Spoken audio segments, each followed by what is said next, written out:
Karin. Hello. It's nice to see you here in central London, and it's made me think that we first met without really knowing each other, because it was 2004 and the Ibarre Camargo Foundation had asked me down to Porto Alegre to consult on the catalogue raisonné of Ibarre's work.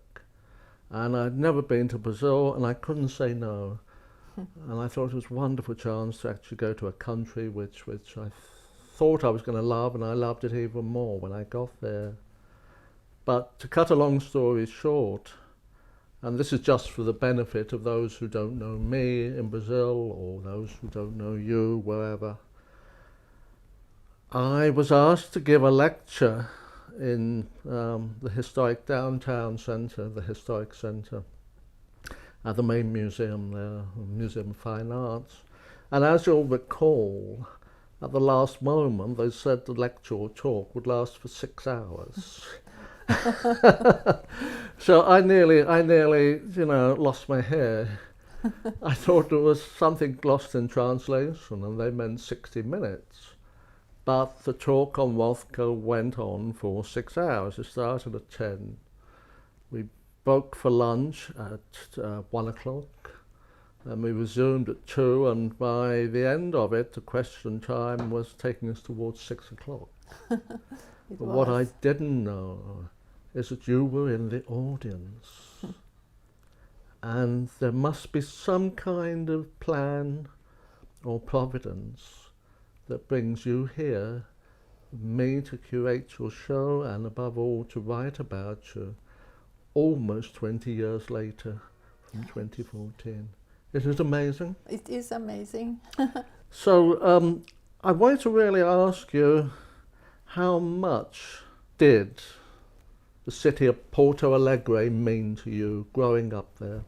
My life in Porto Alegre is also a little bit amazing because Porto Alegre is almost the end of Brazil. I have been living in the same house. It was my grandmother built the house. When did your grandmother get there? My grandmother arrives in Brazil before the First World War. It was in 1914. And there was a huge wave of German immigration to Rio Grande do Sul, wasn't there? Yeah, but my grandma, she was from Austria, Right. and then they get to Latvia. Well, that's, And again, then it's amazing Brazil. because Mark Rothko, as you know, was born in what was then 1903, Dvinsk, part of the Russian Pale of Settlement. So that's another intersection of paths. Latvia, Riga, Porto Alegre. It's extraordinary. What was Porto Alegre like when you were growing up? It was at the beginning very quiet. I think it was similar to Broadstairs when I was a child. So everybody has a small garden with the flowers. And then suddenly in the 90s, the end of the 80s, so was a boom with constructions, for my taste, I call this destruction. My house, so we lost part of the garden because they built a highway so in front of my house. And do you feel a sense of loss? I was disappointed because I grew up in a military dictatorship, very stressful. And then when I was a student, I was taking part at the student movements against the dictatorship in the 80s. At the end of the 80s, we got democracy, and then nothing changed, really. So they began to work business to destruct places. They didn't build hospitals for poor people, for example, and they called this decentralização, the opposite of centrum. But in my opinion, or for me, the concept decentralização was meaning to take good things from inside where I was living, so schools and hospital. So did you feel any special proximity to nature? Yeah, I think I grew up in the middle of nature more than culture. Also, when I was teenager, it was not much. We had not much museums. It was everything related really to cultural world was less, and then the dictatorship. So I used to spend my weekends in the countryside, and then or to travel to Santa Catarina. I like the seaside, so everything was really empty. I can tell so that I know this Brazilian nature before of tourism. Right. What actually drove you to your first important project, which, if I've got my homework right, was called I and You in English, 2001. What motivated you? It was the beginning of these works was in 1997. In Brazil was suddenly a very epidemic from the cattle suffering from febre aftosa, the mound, and then the newspapers they used to speak only about the economy. So how many thousands of dollars and the animals, but they began to shoot the animals, and it was something very horrendous. So I noticed that they don't care about nothing. I looked at the work you did for I and You. It's very visceral, and the central theme seems to be blood. Has that run right through your work to the present day? I did this work almost during 10 years, and then I went to Israel at the end, because during this way I discovered that what the gaúcho is, the man of the south, they kill the same way like kosher for kosher meat or halal, and but they have no idea why. But it's very primitive, if I can say, and touching. So because it's also this man, very poor man. They have very few clothes, and then they pick up the animal and put on a tree by the leg. Right. And cut this part. That's a very traditional way of doing it, and the same I think in Jewish ritual slaughter. Yes. And also Islamic, for that matter. It's remarkable how the same kind of patterns run through very different areas of human culture. And I wish I could have actually seen some of the works. Well, I was going to say in the flesh. I wonder if you see life as we experience it as a set of interconnecting relationships. Because I ask this because in your most recent work, which I was lucky to see in Broadstairs last November, I got a great sense of nature. And the actual titles seem to evoke nature. Sun is inscribed on one of the paintings, and new moon. Do you feel that moving from Brazil to Broadstairs, and it's a heck of a leap, do you feel that has affected your work very much? I think that the colors change, I noticed. But this changes was not so intellectual. Yes. It's from seeing, and when I use the paint, the colors, I don't think much. So I don't do before a study. I go direct to the canvas, and then I feel that I need to use more lilac, so blue, and this more coat colors, and suddenly I put a little bit orange in the middle also, but this is what I'm seeing here. I couldn't use the colors I was using in Brazil, because in Brazil you have everything at the same time. Nature, flowers, cars, clothes, so much colors. One of the things that really struck me about Brazil, and it was different to what I expected, rather naively, it's an incredibly lush landscape, further up obviously towards Sao Paulo and Rio, Fred and I drove from Rio to São Paulo on one trip actually, and the light there is a different quality of light completely. But when I came down to see you in Broadstairs in November, I was incredibly lucky because it was a perfect day. Yes. Do you remember? Of course. You met me at the station, we had a blue sky, we had a softer light. And when I went up to your studio in your house, I was impressed by the fact that the studio wasn't enormous. It wasn't one of those industrial size studios like Anselm Kiefer had. Your space was refreshingly domestic, and I felt you were at home in that quiet setting. Do you, now you've more or less settled in Broadstairs for good, I imagine. Yeah. Do you ever see yourself going back to Brazil? No. No. So I don't miss, to be honest, I'm not missing Brazil.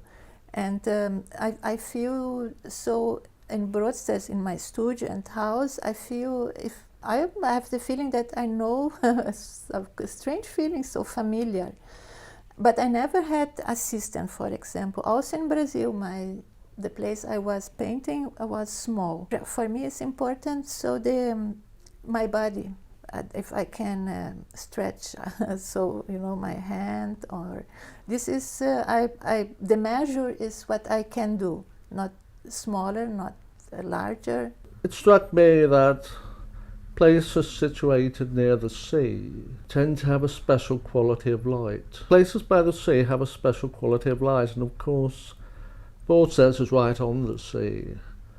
Do you feel that has infused the character of your work done in Broadstairs? Yeah, I think so. The light there is something so beautiful, and it influenced my being, so spirit of myself. So because I go very quiet, so the anxiety goes lower because of the sea and the light. When I got into your beautiful, simple studio, which had a very pure quality about it, it was a silence which actually touched me right away.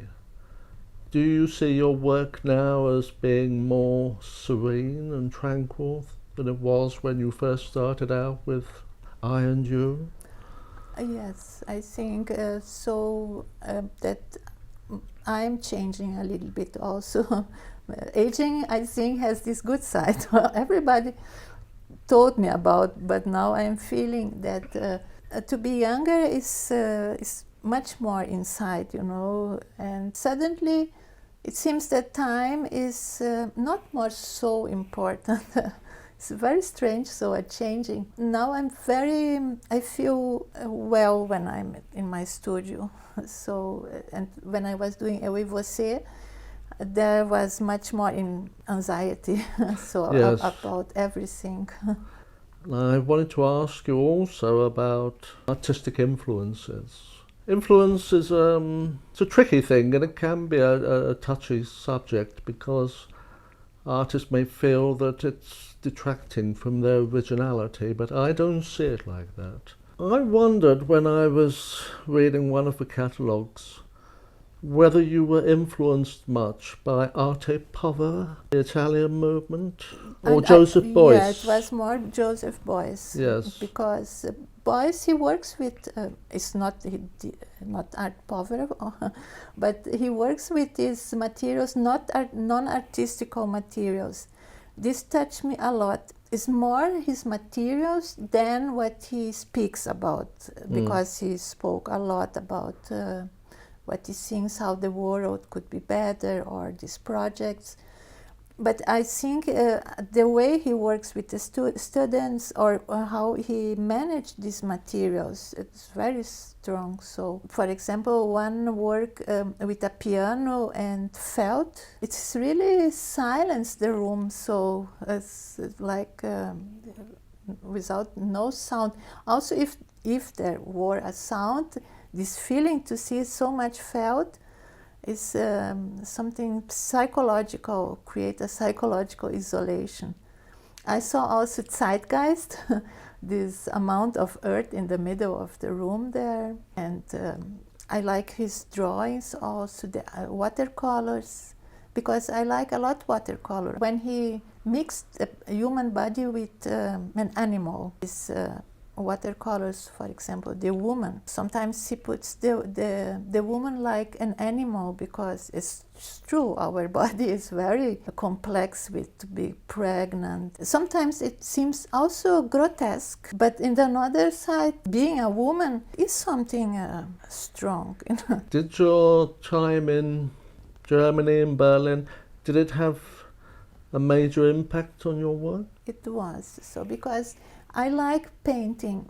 Before I went to Germany, I love painting. I was studying in Porto Alegre. Everything was a little bit poor, so many things were forbidden in painting, to use some materials. Every time I received bad notes, so I would not finish my study in Porto Alegre because I'm very bad. But I finished it. Then when I arrived in Berlin, my professor, Raimund Kirki, I showed my materials from Porto Alegre, but I was a little bit afraid because I was so bad critic about. And he thought, so wow. Really? he looks in front of all his students, not much, 5 students in this room. And he was very, very happy, and he told me at the end I can study with him, and he compared it was really small, so cut out. He thought it is similar to Frank Stella, but it wasn't. It was small things, with a silk, so tissue paper with colors, so small cutouts. And but I never have heard about Frank Stella. I had a little bit influence from male art. What was the most putting me in contact with the world, and the Biennale in São Paulo I saw in '78. So I was welcome in Berlin with him, and then another professors he say yes to me. And then other voices, it was with voices, so the voices need to say yes. I had more yes than no. I noticed, if memory serves, some embroidery Yes. on the wax on paper. Where did that come from? I can say I have in my family, my grandmother was very talented with embroidery, and she used to say embroidery must be the same on both sides. Right. Perfect. I think it's also a little bit from boys, so because this much of materials that he put together, I feel confident to mix materials, to put different materials together. With my intuition, I work this. At the beginning, I was thinking on Brecht, because Brecht, he told that when you are very happy with looking the play, then he puts something noisy in the middle, so you wake up. Sometimes I cut the canvas a little piece out, so I think when the materials, they need to have something that is not perfect, but it's not intellectual, it is something from my intuition. So I was also impressed by the nature of the ink washes on the works on paper. They've got a very phantasmagoric quality about them, almost like some kind of shadowlands, Schattenwelt, something of that kind about them, which is extremely poetic and evocative. It's not nightmarish, I don't find it nightmarish, but I do see a sense of metamorphosis. How about J.M.W. Turner? Since the beginning, I was touched by his watercolors. I think this abstraction. Abstraction is important for me. Maybe now I can understand him better. But one artist that touched me a lot, I saw only later, is Paul Klee. And I saw the first time was in Washington in the 80s, the small works in the Phillips collection. I'm struck by the fact of how Klee combined washes of colour, but in certain pieces he combined quite luminous washes of colour with calligraphy. Is there what I perceive as an elemental cosmogony in your work? Light, water, air. Is that? It is. I'm on the right track there. Yeah. because I don't want to put words into your mouth. This maybe is also strange to tell, but my mom, she used to look the sky. All my life I listened to her, how beautiful is the day today, or at night she was looking the stars, and then at the end she died with 97, and she was very upset because with a lot of constructions around our house, she couldn't see more stars because it's so much light at night. Then the stars, you see one here, one there. I began really to think about the stars, the planets, and all this dimension. It's important for everybody, I think, to feel connection with the universe. I always like to think that art can give you some sense of not escapism, but some sense of world elsewhere. The sense that writers and in turn artists have to create a world of their own. That's what Clay did. And you're working on a medium scale. Have you ever worked on a really large scale, or is there a problem in Brazil with very big canvases storing them? Also in Brazil we have a problem also to buy materials. So the largest canvas that you could buy in Brazil, only for some years, then they stopped to produce canvas with 3 meters large, not more. Like here you can buy for theater, so this any size. But I did some pieces larger, but only one or another more for installations. And I did work with blood.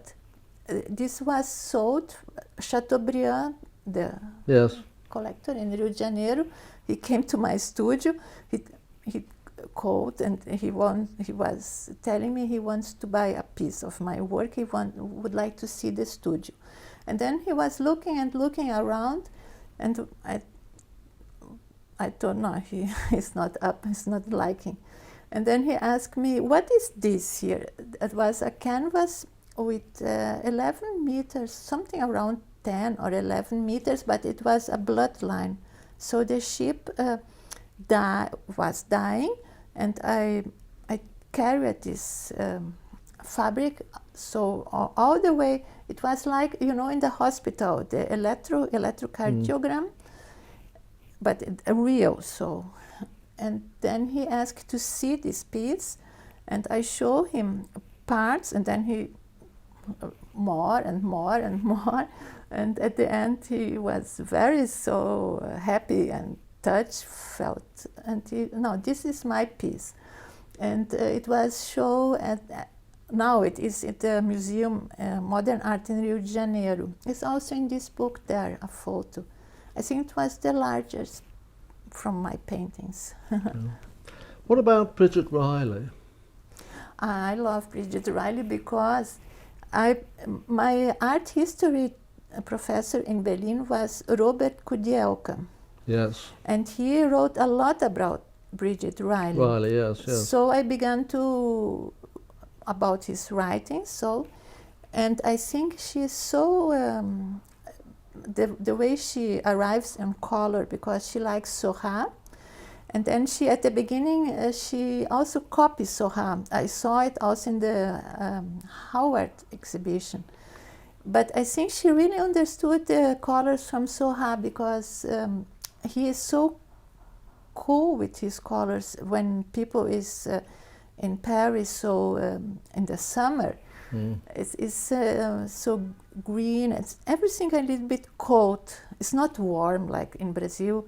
The sun, you're really something. I think he noticed the right, so how I can say, how it feels the summer in Europe. It is warm, but not too much, you know. Yes. It's something fresh. Yes. Yes, there's a great quality of freshness about Bridget Riley's work. I got the feeling that you were moving into something like a late style, as the colours tend to evanesce. They start to dissolve into atmosphere, or what Monet called it, envelope. Do you have a sense of your work maturing into a late style? it's difficult to say as an artist to see this. But I can say I'm not more so, I told you, I have not more this anxiety. So now when I paint, I feel more in peace, you know. So I think this is maybe what you are saying about the Spätstil. Yes, yes. No, I understand. Maybe I'm going there. And that's good because there is a sense of resolution. You get a sense of not just lightness, but also fragmentation. And that's something I want to get into the essay, the fragmentary quality of late style. In particular, they talk about Beethoven and late bagatelles by Beethoven and the string quartets. They often have a fragmentary quality. And I think, if I'm right, at least one of your paintings in the current show in São Paulo is called Fragmento. Yes. It's very interesting. Fragmento. Well, I think we're really kind of kindred spirits.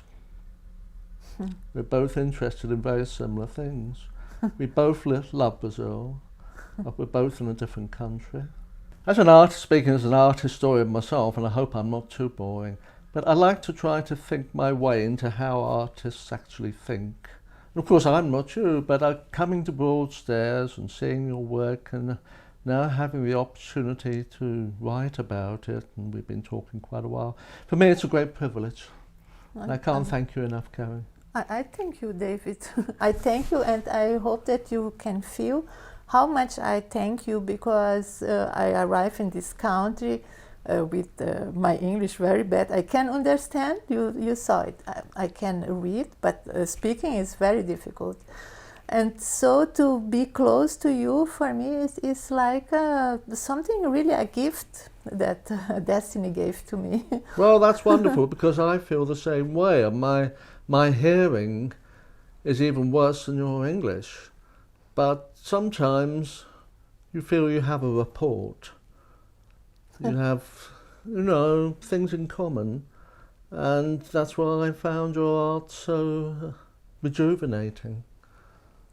I felt for a while whilst I was there, and now I feel when I'm talking about it, we're discussing it, and I'll soon be writing about it against the deadline. But it's tonic.